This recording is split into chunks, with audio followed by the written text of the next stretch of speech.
Hi friends, welcome to my channel Anita Garden. చూడండి, రాధా మనోహర్ చెట్టు నేను తెచ్చుకొని ఒక 3 వారాలు అవుతుంటుంది.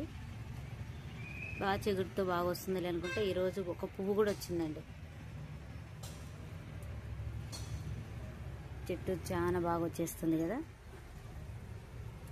ఇంకొకటి కొనుక్కోవాలి, 2 ఉంటే బాగుంటాయి ఇవి. కరివేపాకు చెట్టు కూడా నేను పెద్దది కొనుక్కొచ్చి ఇదివరకు ఒకసారి వీడియో పెట్టాను కదండి. ఇక్కడ నేను కట్ చేసేసుకొని ఏదో కొనలు కట్ చేసినా కదా, కొసలు కట్ చేసి ఇక్కడే పెట్టుకున్నాను. దీన్ని వస్తున్నాయి చూడండి, కట్ చేసిన దగ్గర ఇదో ఇక్కడ ఆ పక్క బాగా వస్తుంది.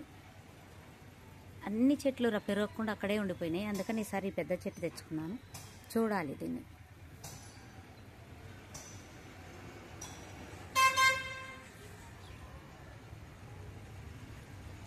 ఈ తులసి చెట్లు మాత్రం విపరీతంగా వస్తున్నాయి చూడండి. ఏం చేయాలన్నా ఏమో ఇవి ఎక్కడ పడితే అక్కడ పెరిగిపోతున్నాయి, ఎక్కువ అయిపోతున్నాయి. ఇక్కడ ఇంకో చెట్టును మొలవనివ్వకుండా ఇవి ఎక్కువ అయిపోతున్నాయి. ఏదో ఒక సాట 2 సార్లు అయితే మనకు ఎప్పుడన్నా తినడానికి దేనికైనా బాగుంటాయి అనిపిస్తుంది. కానీ భలే వచ్చేస్తున్నాయి. ఎక్కడ పడితే అక్కడ ఎవరికి ఇచ్చేస్తున్నా కూడా పెరుగుతున్నాయి ఇవి ఎక్కువ.